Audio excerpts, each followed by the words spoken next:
Hello and welcome to this ISM Trust webinar on reaching and engaging deaf people in music making activities. I'm Ruth McPherson, Head of Charity Development at the ISM. To describe myself, I'm a white woman with light brown hair and I'm wearing a black top and a headset, and the ISM Trust logo is behind me. I'm delighted to be joined by the CEO of Music and the Deaf, Danny Lane. Danny was born with a hearing loss and has been profoundly deaf since birth. He is a music graduate and pianist, having gained his grade 8 whilst still at school. In 2003, Danny joined the charity Music and the Deaf to help remove barriers for deaf people to access music and performing arts.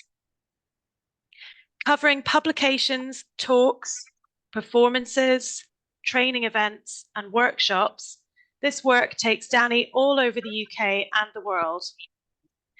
He established various projects over the years, including the National Deaf Youth Orchestra, Modulate, which is instrumental learning, Frequalize, music technology, and is currently running a weekly music programme in West Yorkshire for over 80 deaf young people. Before we begin the webinar, just a few things to note.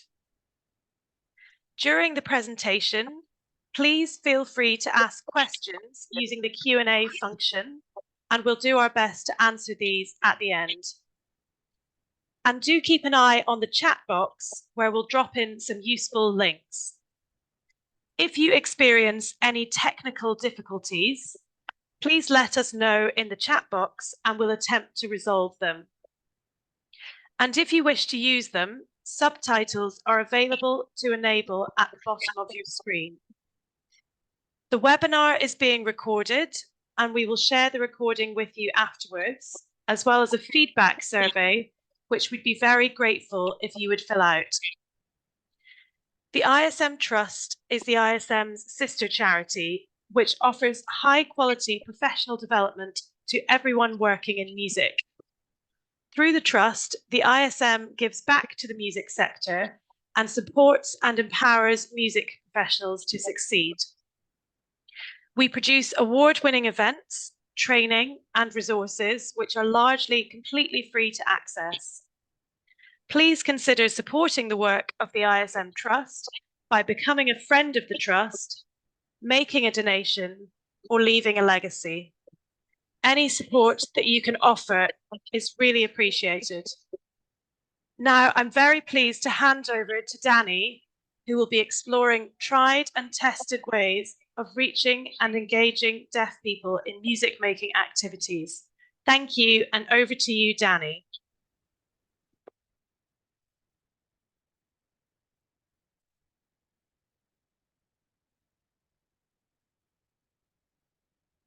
I'm going to share the screen.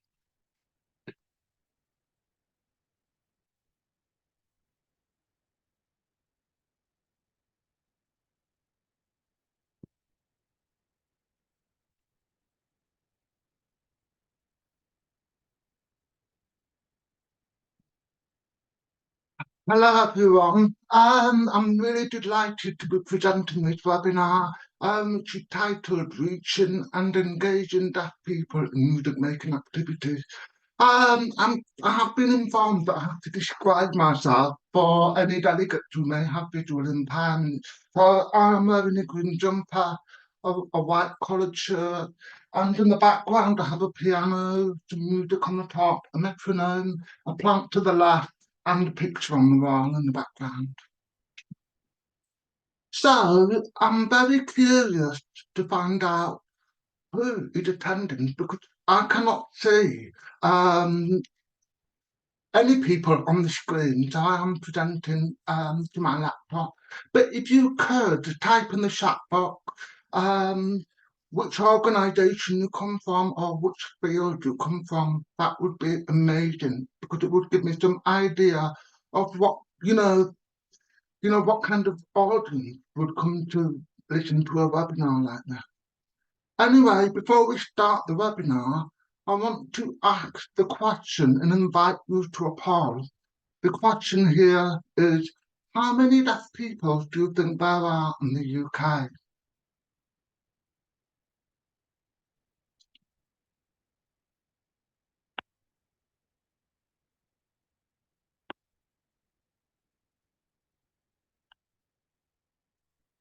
We'll just pause for a moment as people are answering that.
I think we're going to have to end the poll because we're obviously waiting for quite a while. I think only 56 have participated, so we'll stop sharing, I think.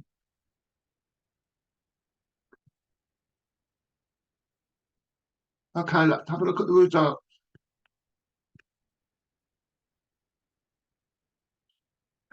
I don't think the results are coming up.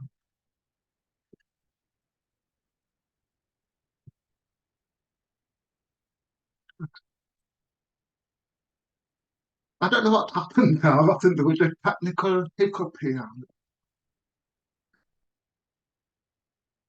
Okay, let's have a look at the figures. So here, there are approximately 12 million adults living in the UK with some level of hearing loss, and this is 1 in 5 of the population. There are approximately 45,000 children in the UK with hearing loss. The panel seems to be interrupted. So I think to begin the webinar, we have to look at how we define deafness, because if we're going to reach and engage deaf people, we have to remember that a project has to be accessible. You cannot have one type of project that will suit everyone. You have to bear in mind, understand what deafness means.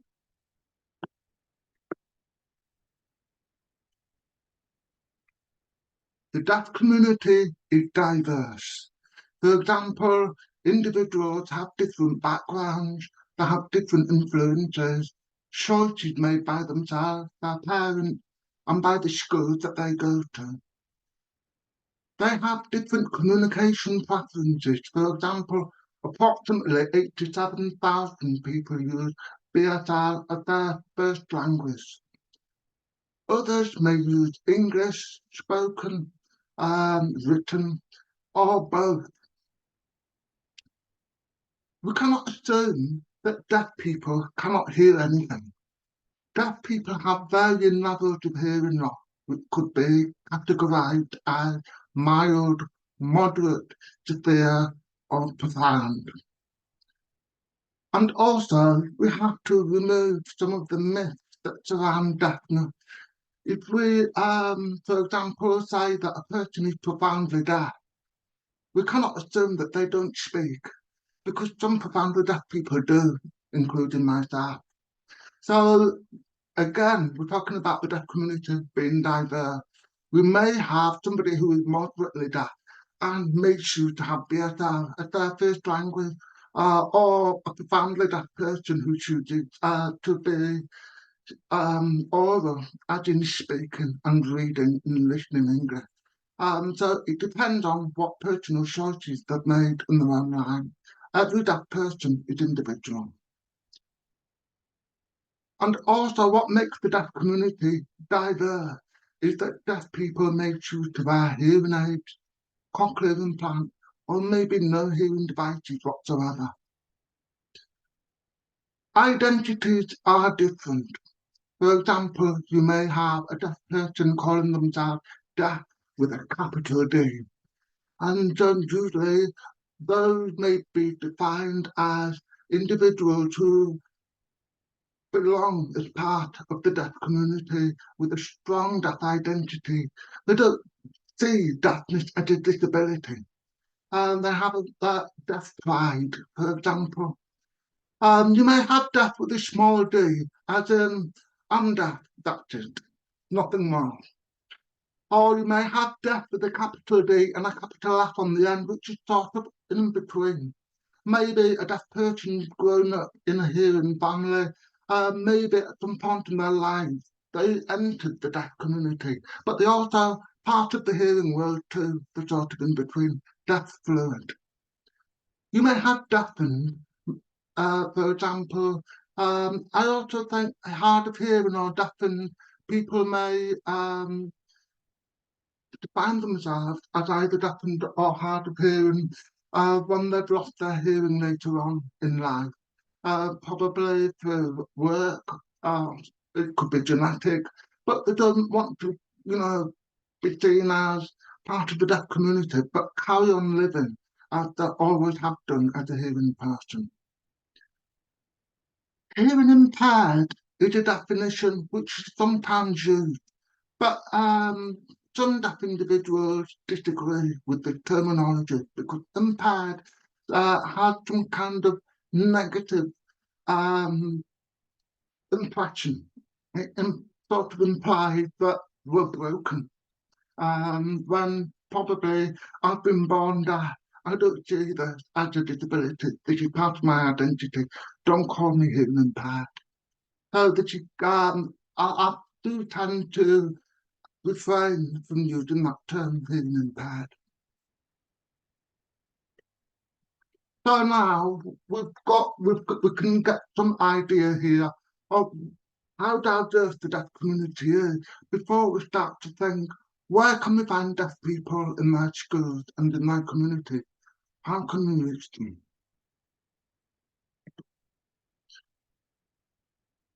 In educational settings, I would suggest that the first place to go to is the local deaf and hearing support teams. Now, they are usually part of a local authority. They would be a team of teachers of the deaf, communication support specialists, audiologists, speech therapists, and they also have a language development team that may be deaf instructors who are role models. They're deaf themselves, they teach BSL. So this is like an education team that is designed to ensure that deaf people have equal access in schools. And so my reason for mentioning this is that they will have a caseload of deaf people in their own region. And so if you wanted to set up a project, you could go to them and ask, where can I find deaf people in my area? Where are the schools that I can set up my project? You may find in your area that there is a school for the deaf, a school that is, exclusively aimed at deaf people, deaf students. Or you may find a mainstream school that is attended by deaf students.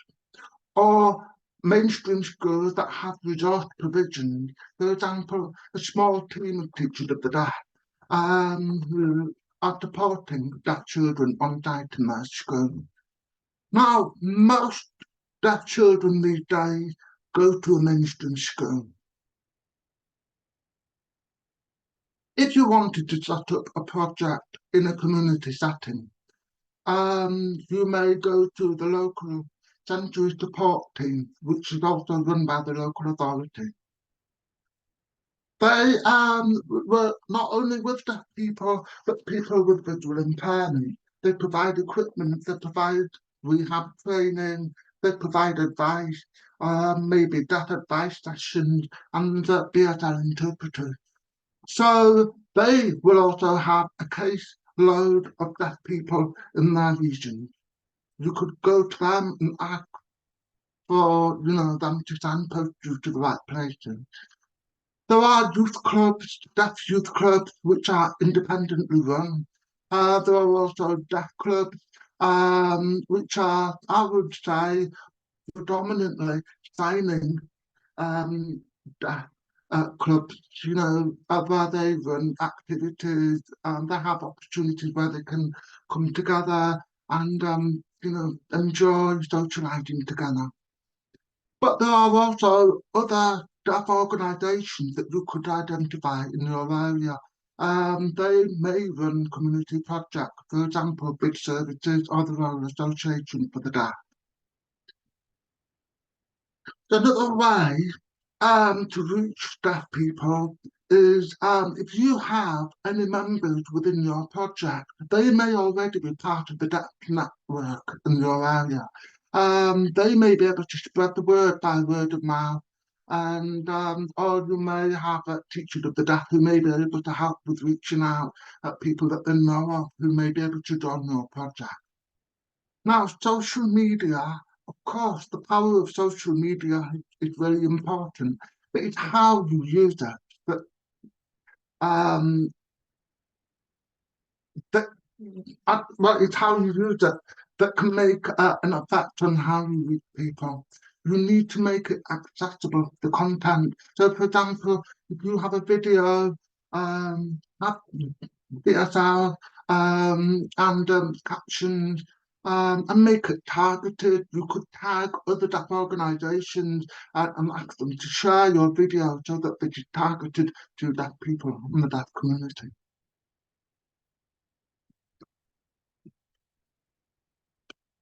In my personal opinion, and through my personal experience of working at Music and the Deaf, we have learned that deaf young people are now dispersed in mainstream schools. We find that music projects are more sustainable in mainstream schools, and there are opportunities to make them more inclusive so that deaf people can continue to make music with hearing peers.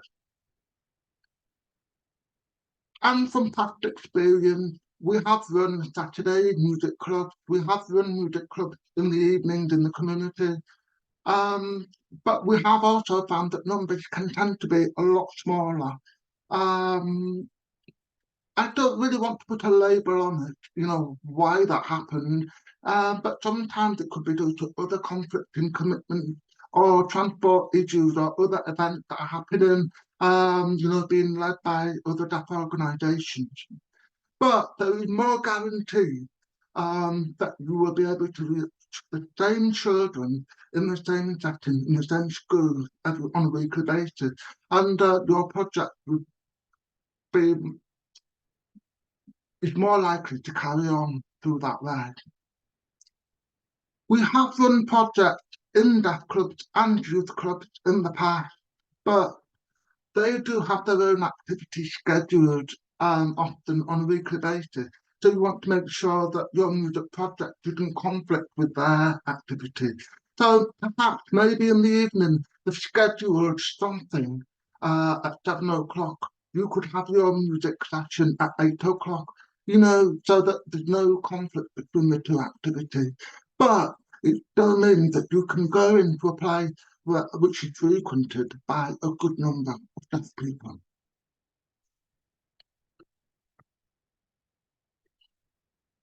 What are the examples of existing barriers that deaf people face in music making, and how can we remove them? Lack of expertise or specialist training. There has been an increase in numbers of deaf children attending mainstream education in recent years. I don't think it's that recent, but I would say in the past 10 years. This process has been rapid with little infrastructure in place to support a well-rounded education. Quite often, when we visit mainstream schools, deaf children are found to be removed from music lessons and extracurricular music activities. There was one time when I visited a secondary mainstream school. They had a thriving music department there, and there were 18 deaf students in that school, and not one of them was having music lesson, curricular or extracurricular whatsoever. And as a result, there are often preconceived notions that they may have about accessing and achieving excellence in music making. So when I go out in schools, it's quite common to meet a deaf student for the first time and introduce yourself and say, yes, I'm deaf, I'm a musician. And they go, oh, how did that work? And sometimes I will say, we're going to do a music workshop with you. Sometimes they think, I'm deaf, so how am I going to do it? Music is not for me. That's usually, quite common on the very first time you meet them.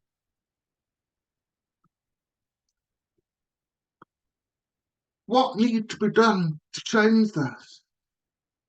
Obviously, we need to unlock the potential of teachers through training, to work effectively with a more diverse group of students. Now teachers are faced with mixed classes because mainstream schools are becoming more inclusive. But obviously, training and consistent training need to be offered to teachers. We need to, I think, training could be in the form of CPD. It could be booked again and again to the consistency, but also we have offered music surgeries as part of projects for teachers who are working with deaf people for the first time. And so what we do is we give training and then we give them on-site training and then we let them work independently and then we have the music surgery to check what the experiences are like and maybe troubleshoot any issues that they have.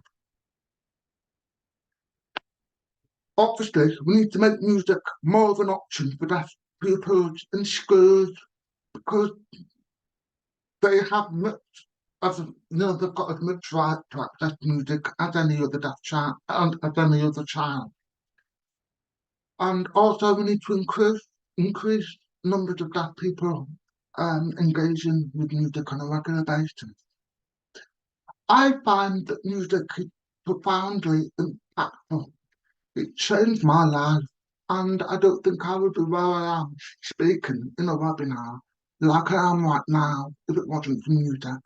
I was given the option to access and enjoy music, and it empowered me to speak. It given me an expressive voice and to take confidence in myself as an individual, to stand on a stage in front of people that I may be nervous to communicate with. And this is why I am in this role, to inspire more deaf people to use music as a tool to empower themselves and to be able to express themselves. And I find music helps to reduce the sense of isolation that deaf people often experience in their lives. And even when they're isolated, music is an outlet. And so it's so powerful what music does. It's so relevant to everybody, no matter what your background is. And this is why we need to try and inspire more deaf people to try it, take part in it, and see it as a natural activity to take part in. And the best way, I think, to do this is inspiring them by presenting them with musical role models who also have a hearing loss. Who can say, if I can do it, so can you. And we need to offer performance opportunities, of course, because we know that when you perform something that you've worked hard on, you feel that great sense of pride, and you know that you've achieved something, and you know you can do it. It's a realization, I can do this. And it also challenges preconceptions of what deaf people can achieve to the audience, and to parents and to teachers, and it changes that culture of, accepting that deaf people can indeed be musicians and excel in music making. What kind of approach can we use to provide a meaningful music experience for deaf people? Um, there are various approaches and time is limited, so I'll give you some examples.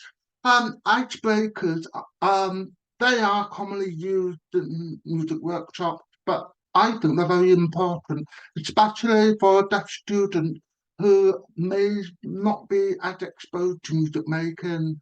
They may come in a workshop feeling a bit nervous, and if they have limited social skills, an icebreaker can help to relax them.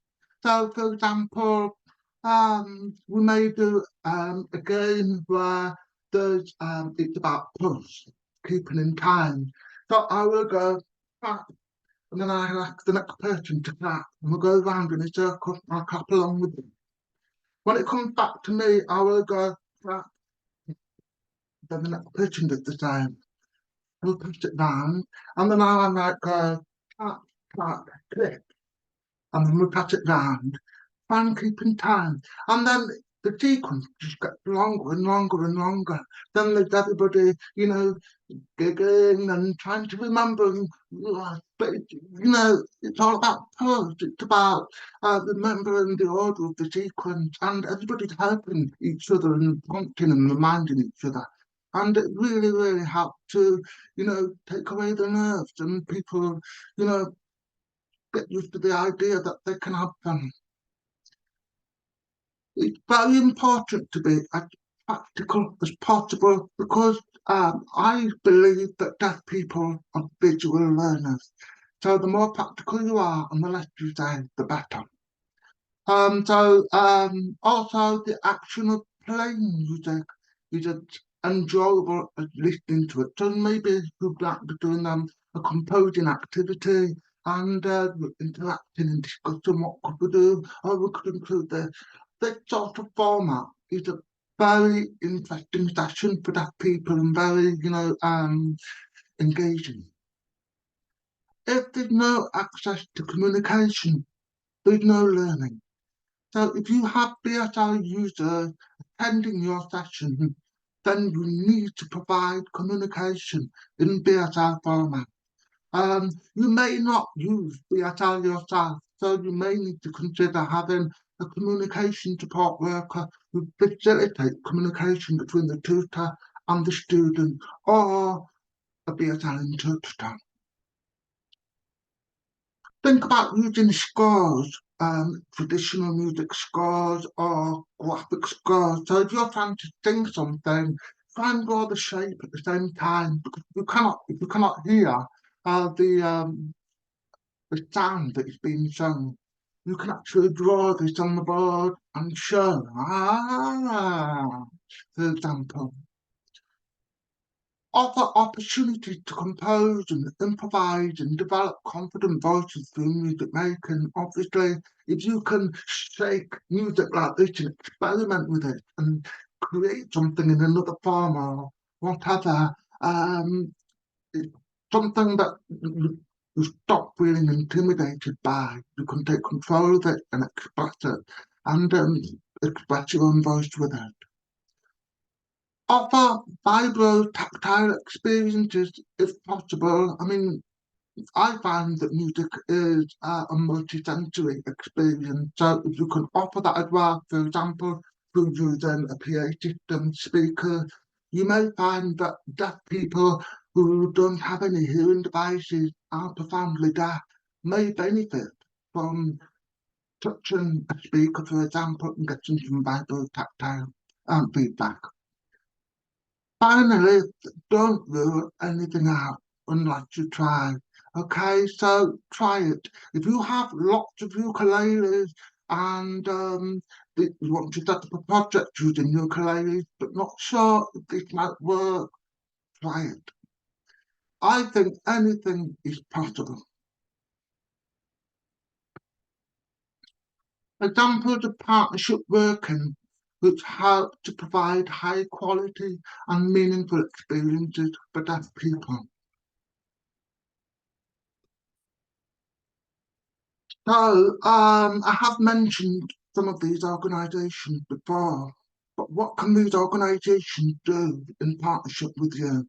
So these local hearing impaired services or deaf organisations, they again can help you with signposting.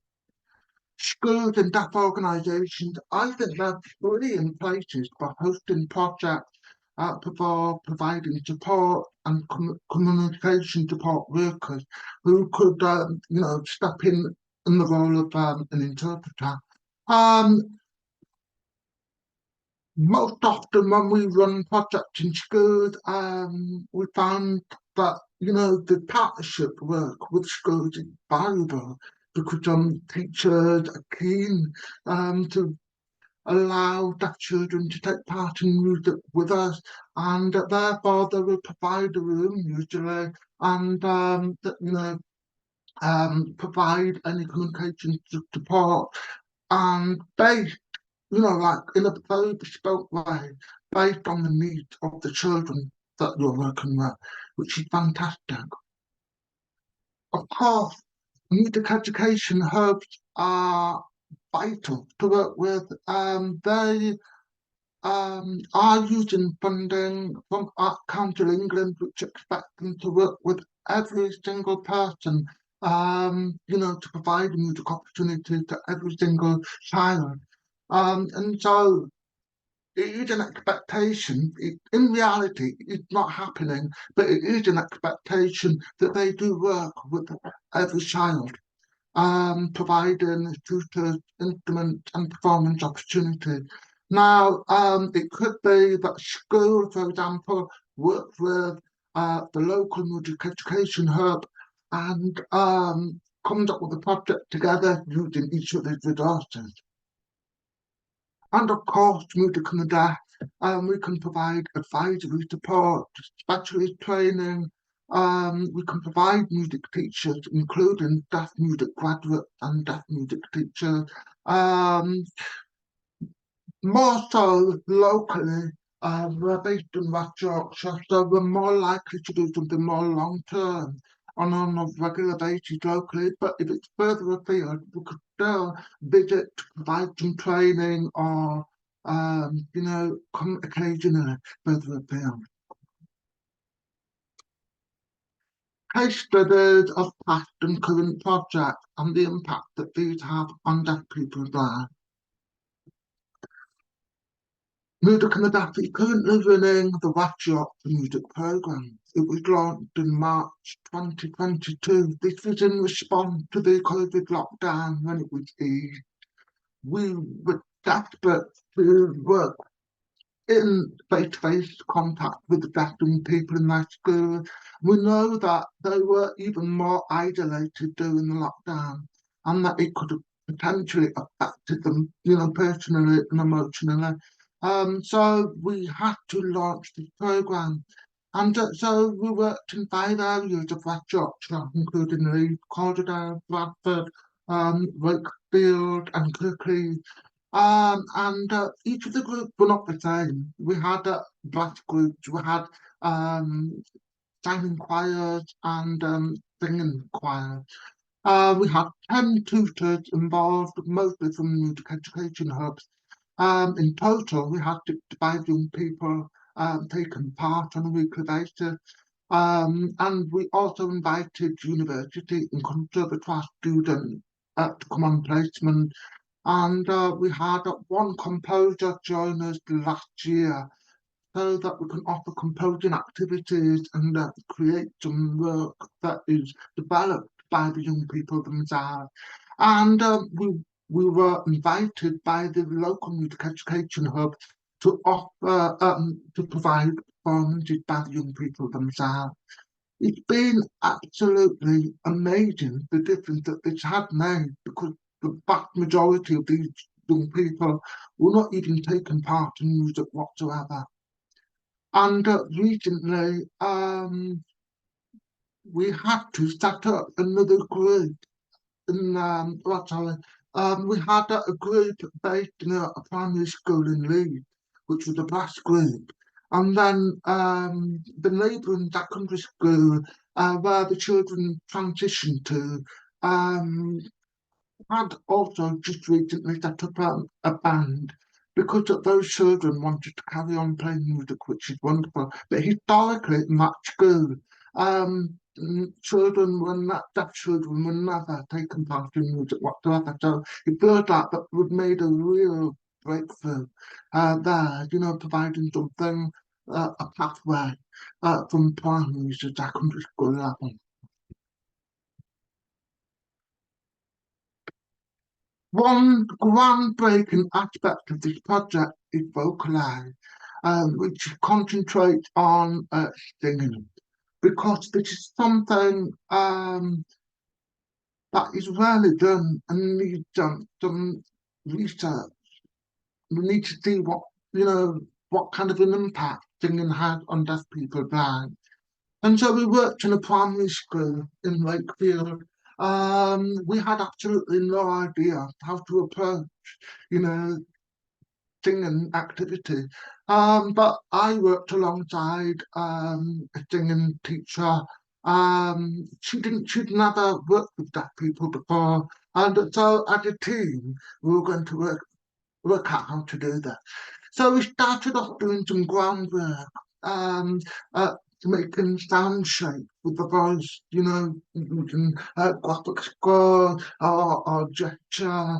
And at first, some of the children, the signing, deaf children, were saying they were laughing, they were feeling intimidated, a bit embarrassed by the peers. But that quickly went away, and there were probably the noisiest children we've worked with by the end of the session. They were really, what can I say, very surprised by the sound that they were producing. This is not about speech therapy. This is about using the voice to create a musical effect. So we decided to be very open-minded. We're not talking about a choir, a four-part choir. It's about trying different songs, different types of repertoire. So we looked at African songs, chanting, keeping in time, rapping and beatboxing. So obviously using vocal techniques here with a microphone. And they loved using the microphone being passed around. We also help with building confidence by sharing ideas. So we did build the gap warm up. So for example, we called them build the gap warm up because if they've had very limited exposure, we wanted to build the gap, with gentle introduction activities. So for example, we would do a chant, and we would say, I'm just trying to remember the words of the chant that we did. Just bear with me. Oh yeah, my favourite food is sausages. And then everybody goes, I love food. I love food. My favourite food is ice cream. I love food. I love food. So we take in turns to tell each other what our favourite food is, but we also have to keep in time singing in unison. I love food. And so this was a structure that we worked with, which invited the members to sing out their favourite food in whichever pitch, or whether it was in a silly high voice or in a very low whispery voice. They could be creative with their life. And so that helped with building up confidence and enjoyment in the session. One thing we did was we had to rehearse for a concert that was a musical concert that would be attended by 300 children. We were quite nervous because This group was going to perform as a choir for the first time at the Wakefield Cathedral. And so there were so many different schools coming along to take part. And so we sang a song which had, um, it was a pitch song. So what we had to do was we had to sing it in broken down parts, and then we had to play it on pitched instruments like glockenspiels and on keyboard, so that made the section quite varied and interesting. But it also helped the children to understand the concept of pitch. So using pitched instruments means that your voice is also a pitched instrument. Let's try and imitate those pitched instruments and do the same. This was really highly effective, and I think that made a huge difference. We also help with access, for example, using speakers for vibro-tactile feedback and also amplification. We use BSR communication. We were prepared to adapt and diversify, use one-to-one support. We also use visual gesture and graphic scoring and notation. We did find that ability started to differ greatly with the surprising result. We thought that those who were using BSR as their first language, we thought that they would probably be less interested in singing and probably fall behind. But that wasn't the case. The results were quite mixed. Sometimes, I mean, we did have one BSR user, one who was not a BSR user, and then we had a mixed group of BSR users and non-BSR users. And those two at the front were soloists, chosen as soloists to perform at the cathedral concert, and they were absolutely brilliant. And a lot of teachers are saying that they simply can't sing. So I really would love to do more work on vocalise. I would love to invite you to consider thinking about this and to work with us on vocalise research, because I think there's definitely is some potential in it in the field. Signpost for useful training of it. Also, I think I've missed the point. So, the next poll is, which instrument do you think is the best instrument to use with the deaf people? Can you put your answer in the poll, please? Have you done it? Could we have the results of the poll? Okay. Do we have the result? No. Oh, I can't seem to do. Hi, Danny. I can read out some of the results because I'm not sure we can see them on the screen. But people have said things like Okay. piano, percussion, string instruments, brass, guitars, ukuleles, tuned percussion. There's a lot of percussion answers. Drums, harp, instruments with strong vibrations. Again, a percussion where it's possible to feel the vibrations. Those seem to be the main answers that we've had through. Okay. We did do a survey. Thank you. We did do a survey as part of Modulate, which is an instrumental learning project, and we asked children to fill in a form ticking off which instrument they liked the best.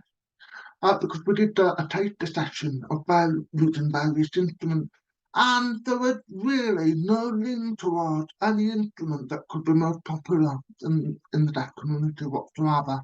We were using brass, woodwind, strings, guitars, keyboards, percussion and the feedback was mixed. So I think that said to her, oh, that, try anything, use any instrument when you set up a project. I don't think we should say no to anything unless we try it.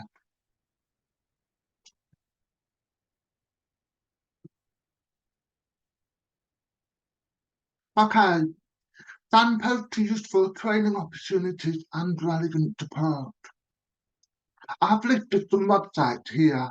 At the top we have Signature, or is it Signature? It's an awarding body for BSL. Their website also has a register of Signature approved BSL courses. So if you went on their website, you could go on the directory, enter your local area name, and then it will come up with BSL courses that are being run in your area. Signature is accredited. They accredit BSL. I think, that is the place to go if you want to get accredited training in BSL. They also do deaf awareness. I don't know much about this, but you can find out more through the Signature website. NRCPD is the National Registers of Communication Professionals working with deaf and deafblind people. They also have a directory, so if you are looking for an interpreter, you can use this, and they will be, obviously interpreters who are approved by NRCPD. I have to make a point here that when you are setting up and running a project that is designed to be accessible, access needs to be thought about at the very beginning. You need to budget your access cost, because I find that, access is often seen as an afterthought. When somebody comes along and says, have you got an interpreter? Because I would like to go to your event.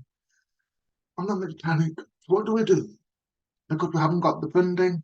But if you're going to set up any project, even if it's not designed for deaf people, have some access money ready in advance, because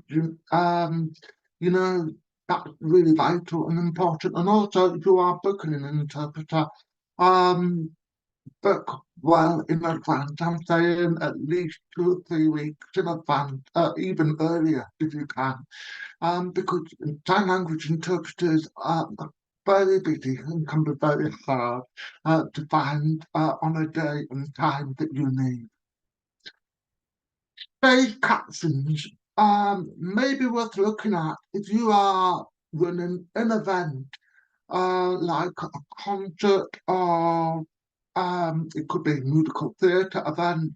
You need captions, then they could be the people to go to. They can provide a parent typist, somebody who will type what is being said, or they can put captions on during the live event, or they can provide captions remotely, but streamed inside your event. There's a list of deaf organisations here. They're the major ones, such as the RNID. I would probably have a look at this website, definitely, to have a look at resources, like statistics, and to find out more about deafness. There's quite a lot of reading on my website in that aspect. The NDTS, the National Deaf Children's Society, also has information. They also do online remote CPD events, which might be worth looking at. Bid services and RAD are examples of deaf organisations that actually work with the deaf community. For example, running projects which engage deaf people.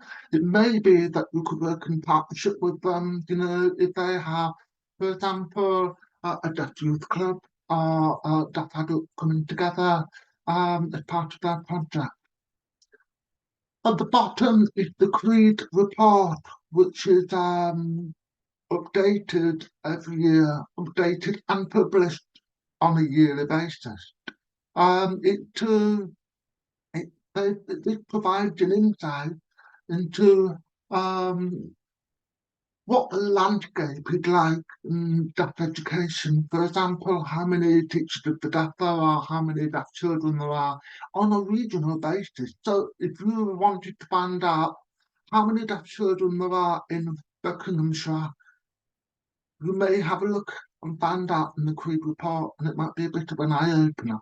It could be there could be 3,000 deaf children that you could be aiming to work with in your area, for example.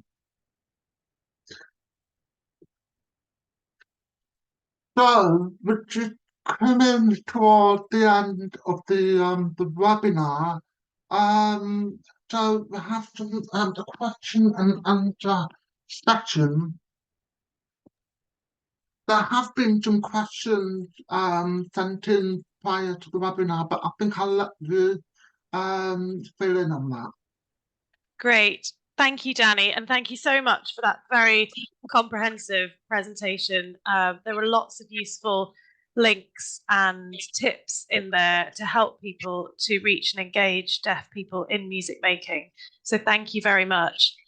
We have had lots of questions, some sent in advance and some submitted live. So please do keep asking questions using the Q&A function, and we'll try and get through as many as we can. So firstly, we'll go through those that were submitted in advance. So Danny, someone has said that they're a musician currently learning BSL, and they've asked, can I get involved with music and the deaf?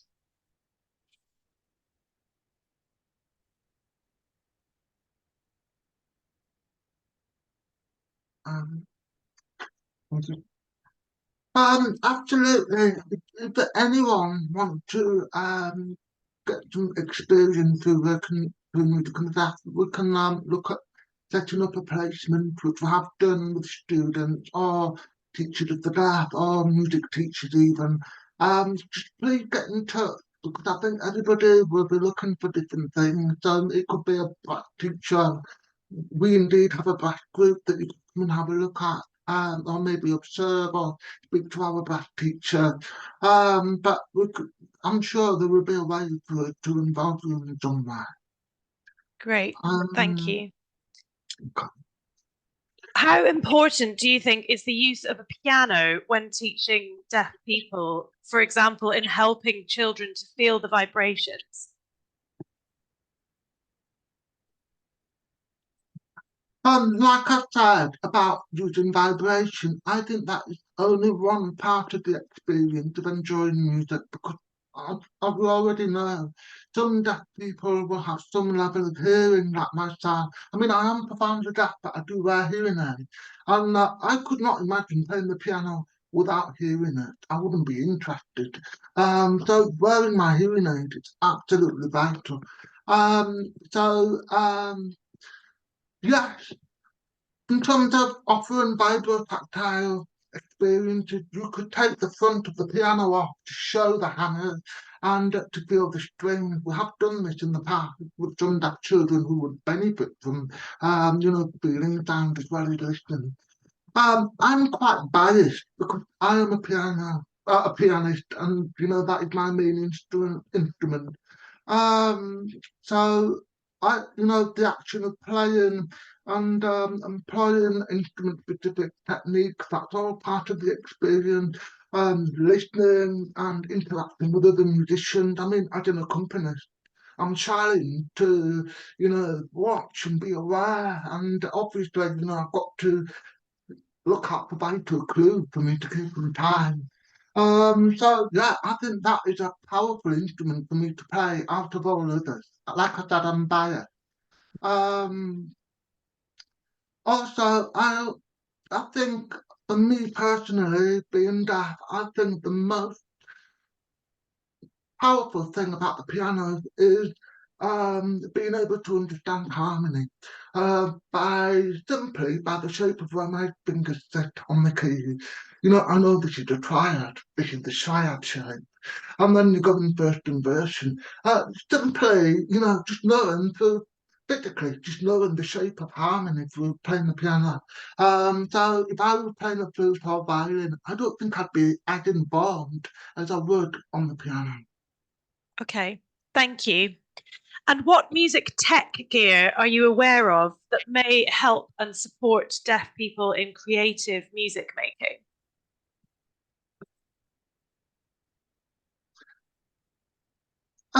We did once run a project which was focused on music technology a few years ago, and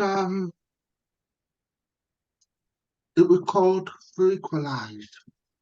And so, if you look on our website, you can look at the Frequalize report that we had written up independently by someone external, um, collecting feedback about the experiences of deaf people taking part in the project. The results were quite interesting. What we did was we had a setup which included using a PA system which was linked up to iPads, and we had a microphone um, for vocal input, and we used acoustic instruments as well that were amplified. Um, so here in this setup, we opened up music software like GarageBand and various apps, but there were different types of apps that may play back, like for example, virtual instruments of different types, or maybe sequence apps that that you can put blocks of sound together in sequences. So yeah, I mean, I believe that music technology is a bit of a slippery ground for deaf people because frequencies are like this. But here on the piano, you've got a set number of notes. You become familiar with those particular notes. You become familiar with those particular chords. Whereas in technology, anything is possible. It's an unlimited sphere to work in. So it can be a bit intimidating. But I think over time, once you create a structured session, you offer something to experiment with, you find that some people just take it on and can hear it and understand it and recognize it, whereas others struggle. So what we do is we often compose using these various apps that we work with, but we create some kind of guide on the wall. First of all, we're going to draw a violin that you've picked over here. How does it sound? Oh, we're going to do it like this. You're going to play it like this. You notate this. And then we're creating a music text score, if you like, which is a really useful visual guide for everybody taking part in using technology and understand what's being played back, if you can't hear it. I can give you some examples of some of the apps that we use. I've got That would be my great. Thank you. Yeah, we've also had a comment from someone saying your music technology group Frequalize sounds really cool. That was from Paige, so she sounds really interested in that. So if you have any more examples, I think people would be keen to hear them. Oh gosh. I don't think I'll be able to find a recording right now doing the webinar. That's all Um, right. We can maybe send some links. If Danny, if yeah, you can think of any links that we can yeah, add that's fine. afterwards, I we can can do share those. that. Okay, so this is called Easy. It's spelled out Keezy, and basically you have some squares, coloured squares on the screen. And I love to use this with really young children because, um, especially if they have a cochlear implant that's just switched on and they're learning a new sound word, this is great to use because you can use the shred box here on the card, and it contained in the shred box.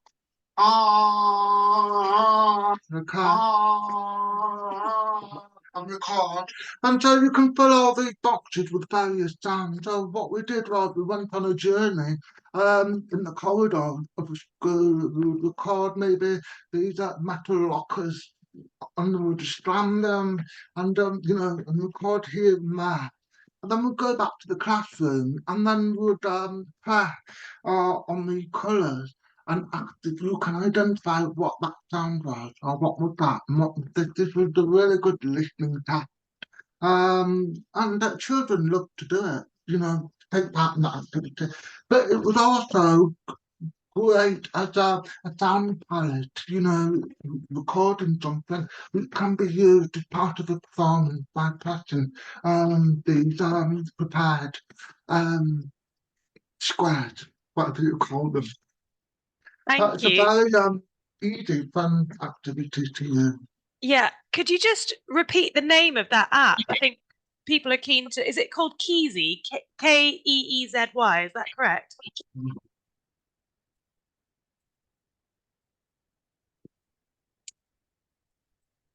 Easy. Easy, yes. Great, thank you. I think lots of people are going to be looking that up after this webinar. Someone asked the question, are there sensory strategies to engage deaf people with music making? So that's quite a broad question, and you've probably touched on that already. I do actually have some more up to share, if you like. Okay, If great. you're interested. Okay. This one is called Runner.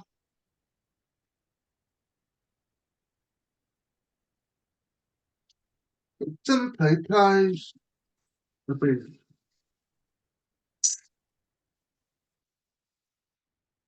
Which I think we found it quite useful to use because once you plug this in the speaker, you can actually feel the rhythm that is played in the background, it's static, and then we try and get into the groove of it. And then we simply sing with the microphone, taking turns, maybe rapping, my name is Danny, I love my name, and so on, going around the circle. But we do beatboxing with this as well. So this is a really good tool to use. And it's also quite visual with it actually. Another app that which is probably my favourite sequencing app. It's very comprehensive, very simple to use, and it's completely free of charge. And it's called 4B.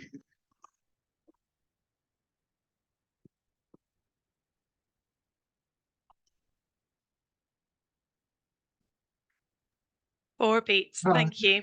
What you have is a long list of sound samples that you can choose from. Now, any deaf person may go, I can't hear this very well, I don't like this one. Oh, this sounds good. I'm going to use this as part of my competition.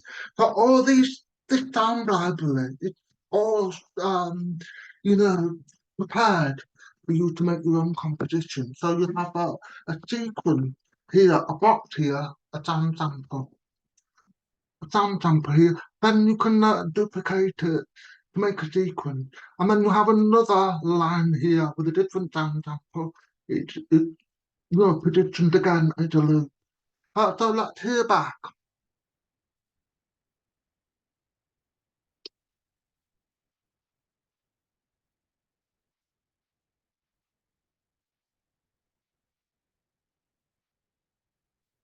While this is long, I could, I could turn on these sequences and you just hear one of them.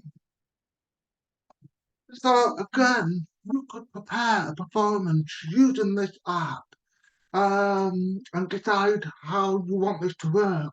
But maybe doing a live performance, this could be your instrument. You are pulling in these different samples live as it is.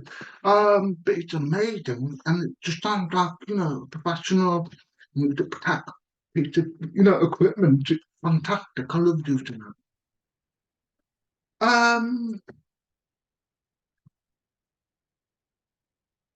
GarageBand, I would recommend for using virtual instruments. So, like if you want to have a keyboard sound, you can bring that up. Or if you want the sound of string, you can bring that up as well. GarageBand obviously is available on Apple apps and sell it on iPad. And it's free to use. And again, you can use sequences and sound samplers to construct your compositions with. Yeah. So I think, I mean, I am not a music technology expert. I wasn't then. But once I got into this project, I was thinking, gosh, there's so many apps that are available and really good quality apps that you could use. And again, I would never say no to using any of those apps. I mean, obviously, they require some level of listening, but at the same time, it can require you to listen harder or try more or to actually record sound and interact with the sound that you've recorded and you're aware of what you're experimenting with. So it's a very experimental area to work in, and definitely something I would recommend using with deaf people. Yeah. Great, thank you. Another question. Someone asked, I am looking at learning a type of sign language. Would you advise learning Makaton or BSL?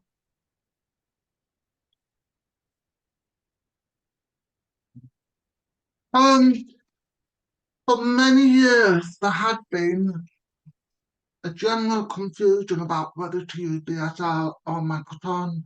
Um, BSL had its own vocabulary and its own grammar structure. It's a recognized language. BSL is not dependent on spoken English. So you imagine when you're speaking in English, you are using this grammar. In BSL, the grammar is different. It's just unrelated. The meaning might be the same. Whereas I might be speaking, you have somebody signing in BSL, but the grammar is totally different. In Makaton, it's the communication tool that was developed in the 1970s. This includes speech, signing, and symbols, and it's usually used to enable people of disabilities or learning disabilities to communicate. Not necessarily deaf people, mostly hearing people use Makaton. It could be people who may have autism or Down syndrome or non-verbal disabilities that may use Makaton. So many believe that BSL and Makaton are used by the same people, generally not. So BSL is used by members of the deaf community as a first language or a preferred language. Now, apparently, BSL user may have limited access to spoken and written English, making their communication very different from a Makaton user who can hear. So I would suggest if you're going to work with deaf people, then BSL is the language to learn. In schools, BSL with deaf children is used. Thank you. That's really clear and helpful. What is the difference between hearing impaired and hard of hearing, or is there one? Um, I think it's just another name, hearing impaired and hard of hearing. But hard of hearing,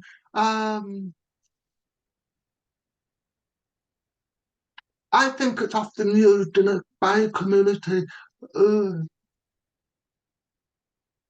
who don't identify themselves as deaf, but have lost hearing later on in life, and they say, I'm hard of hearing, rather than being deaf, which sounds a bit strong. And they're not ready to call themselves deaf. So I'm just hard of hearing. Can you say this again? I don't know. But hard of hearing, I could be hard of hearing even if I'm profoundly deaf. It doesn't really measure what kind of hearing loss you have, but I think it tends to be used by people who have lost hearing later on in their life. Yeah. Right. Okay. Hearing impaired, I think, is quite controversial. I think it has become controversial lately when you have deaf people with a capital D who are proud to be deaf. who are most likely to be born deaf and a British Sign Language user. If anyone called them hearing impaired, you probably get a reaction from them and they'll say, I'm not hearing impaired, I'm deaf. I'm proud to be called deaf. I'm not hearing impaired. I'm not broken. I was never broken in the first place. I was born deaf and it's part of me, it's part of my identity. Hmm. Okay, thank you.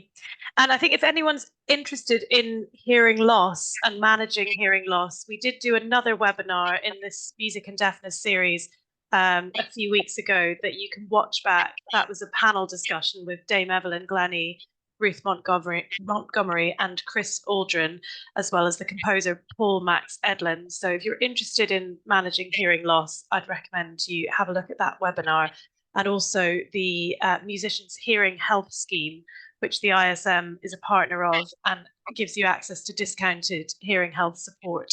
That might be useful to you as well. So next question for Danny. Someone asked, would you be able to talk about listening to music in a way that is accessible for deaf people? For example, listening activities. You've already spoken about music technology, particular genres that might work better, or pieces that work particularly well for encouraging listening.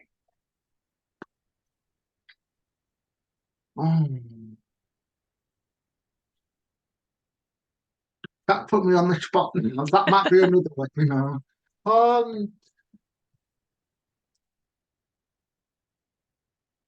Do you mean listening activity, maybe to support improve listening? I have been asked to do training sessions for people who have cochlear implants later in life, and now having a sudden interest in music. Um, I've already given them tips without saying that this is the right way or that is the right way, because I'm very conscious that we're all diverse. We all have, listen in different ways.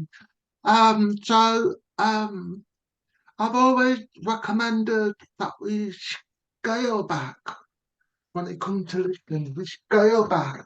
Say, for example, in an early years setting, we're going to scale this back. We're not going to put a big box of percussion instruments in the middle of the group, because this would be a big wall of unsettling noise.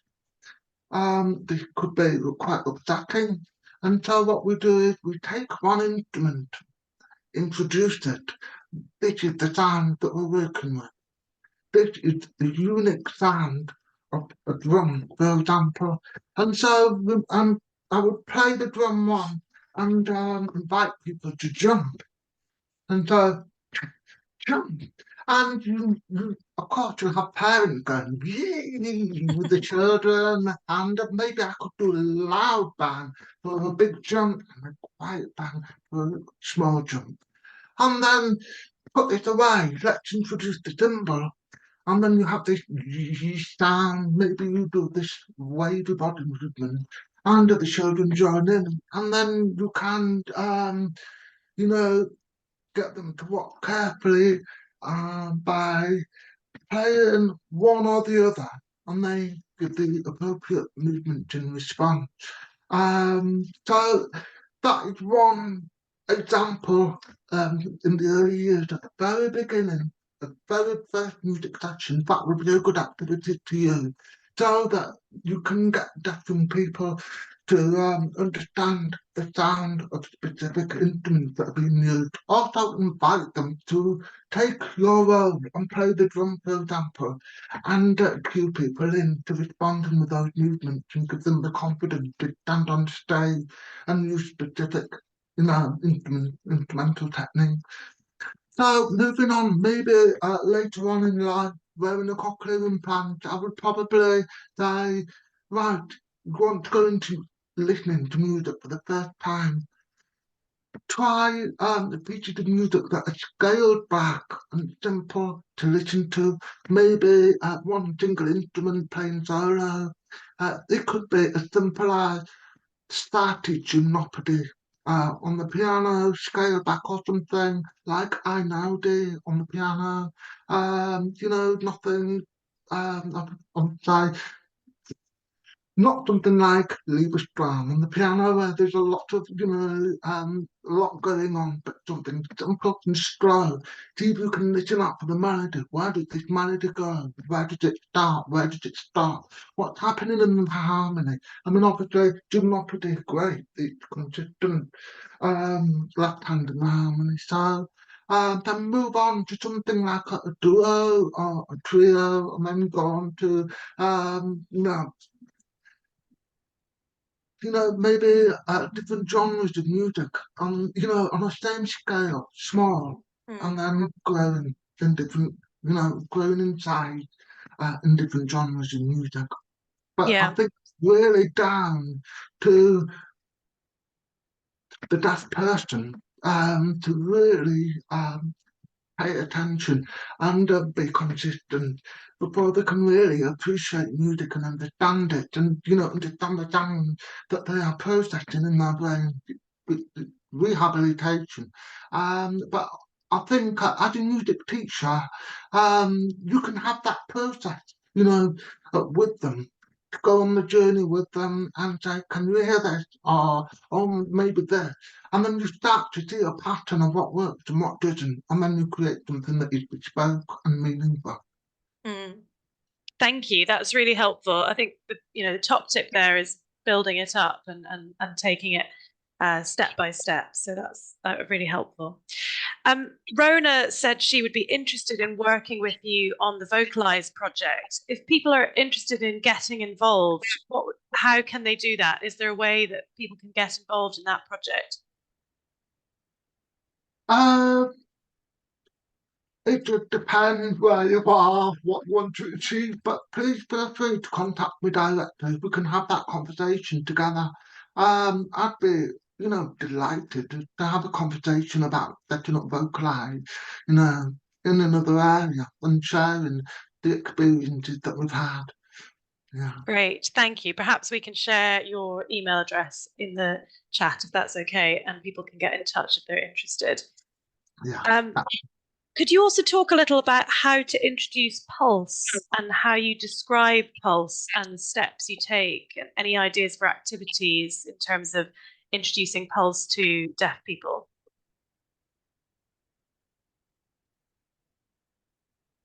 You mean another activity that introduces power? Hmm. Okay. With very young deaf children, this is quite it's body percussion. So there's a lot of counting. For example, 1, 2, 3, 4, 5, 6, 7, 8. 1, 2, 3, 4. All that's counting up to 8 on the head, on the shoulders, on the knees, and then on the feet. Then ask them, okay, let's take 2 off. What do we do now? We're going to do it 6 times. 1, 2, 3, 4, 5, 6, 1, 2, 3, all the way down again. And then we're going down to 4, and then we're going down to 2, and then we're going down to 1. So can you imagine? 1, 2, 1, 2, 1, 2, 1, 2, 1, 1, 1, 1. So it's like a very it's an activity where you've got to really got to keep up. Um, but that is really fun. It's very active. There's a lot of the percussion of really and warm up to you. But it's also about concentrating and keeping in time, and maybe slow down a little bit so that we can all keep up at the same time.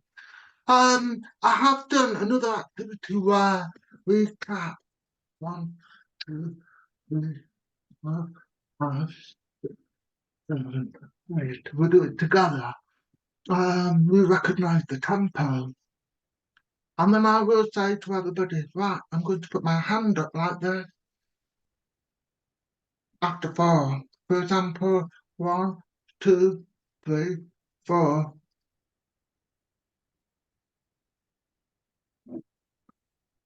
What number did I stop at? People will put their hands up and they will get, obviously, they will know it's 10 because I'm nodding my head here. Okay, and so I go 1, 2, 3, 4. And they'll go, it was 8. Great. And then I will say, I'm not going to nod my head anymore. You need to count by yourself. 1, 2, 3, 4.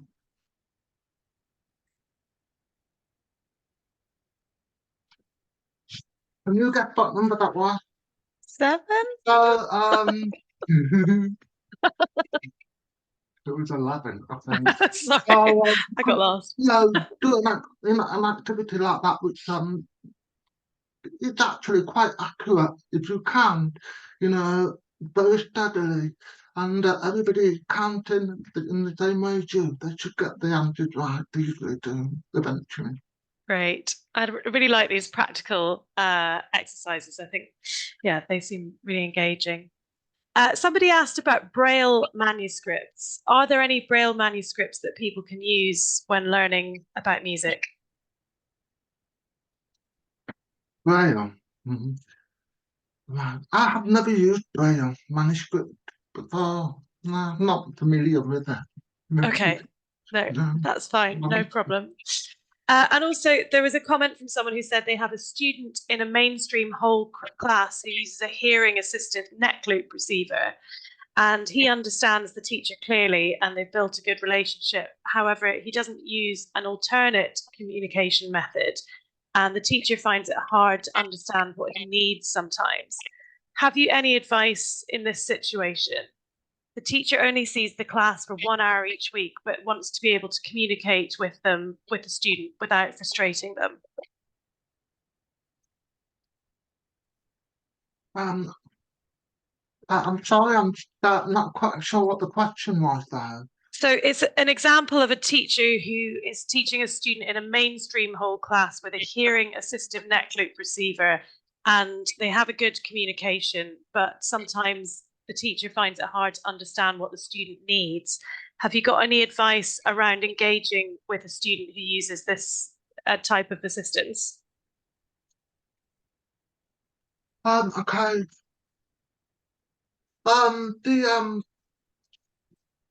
The device that you might be talking about is that it could be a microphone. It termed as a microphone which the teacher will wear and it's connected by Bluetooth to the hearing aid, to the student's hearing aid. And so what happens is the student will usually hear nothing in the background in the classroom, just the teacher's voice. So it amplifies the teacher's voice. What the teacher needs to remember is that it's got to be switched on. And also, if any other people are speaking, they need to give that microphone to the other person. And also, if any music is played, it needs to be put, put near the amplifier or speaker or whatever. So it's really important, that it's used effectively so that people can hear what's Mm. going on. That's the answer you're looking for. Yeah, I think that's helpful. I think if the person needs any further clarification, they can follow up with you afterwards. So, final question, as we're running out of time. Somebody asked about ensembles. They said, I'm really keen to make my concerts more accessible. Are there any ways you could suggest to make ensemble concerts more accessible? That the particular group they're talking about is a small string orchestra. That is a really interesting question. You can be as standard as you like, or as experimental as you like. Um, I think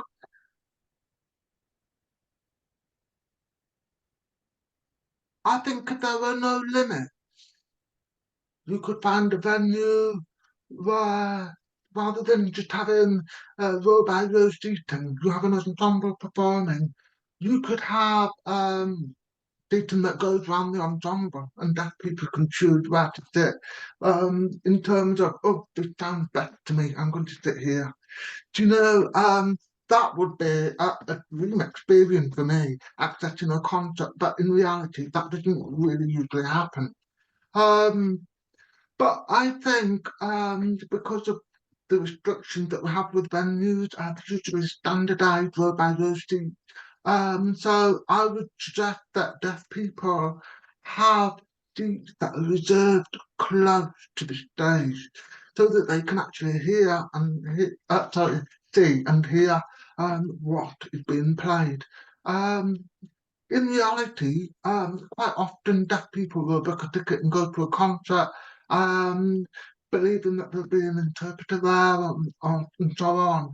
But actually, they're not teaching in the right place. This is really, really crucial for access to be effective. Otherwise, it's not working. Also, if an interpreter is booked as part of a concert, um, then the deaf audience obviously needs to be close enough and directly in front of the interpreter. So you need to be sure that, those specific seats will be the best place for deaf people to access the interpreter during the event.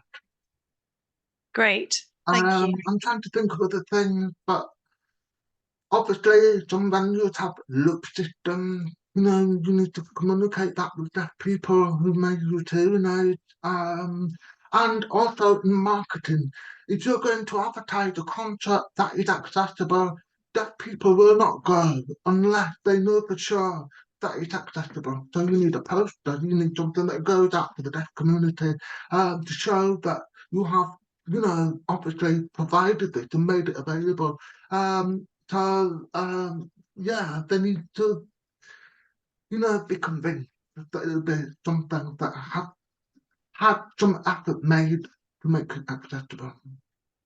Brilliant. Thank you, Danny. And thank you very much, Danny, for that incredible and very helpful session on reaching and engaging deaf people in music making activities. And thank you to everyone who joined us. We've had a really engaged audience and lots of comments and questions in the chat and the Q&A. So really appreciate all of your input, everybody, and thank you for introducing yourselves. I hope you found the session informative and useful. And if you have any further questions, please do email the ISM Trust on inquiries@ismtrust.org. You can also contact Danny at info@matd.org.uk. So please do fill in our post-webinar survey as well, which you can find in the chat, and it will also be emailed out to you. We really appreciate your feedback. This helps us to improve our services and offer more free professional development to musicians in the future. The webinar recording will be sent out to you by email, and it will also be available to watch back on the ISM's website. And we'll send you some useful links that we've shared during this webinar. I know there was a lot of interest in the app links, so we'll try and share as many of those with you as possible. If you're interested in attending future events, our next event is our first webinar in the Breaking the Singing Barrier series, which will be SEND Barriers to Singing on the 17th of April, followed by Cultural Barriers to Singing on the 23rd of April, then Differing Barriers Between Primary and Secondary Singing on the 2nd of May, and finally, Psychological and Personal Barriers to Singing on the 15th of May. So finally, may I thank you again for watching, and we very much hope to see you at another ISM Trust event soon. Thank you. Goodbye. Bye.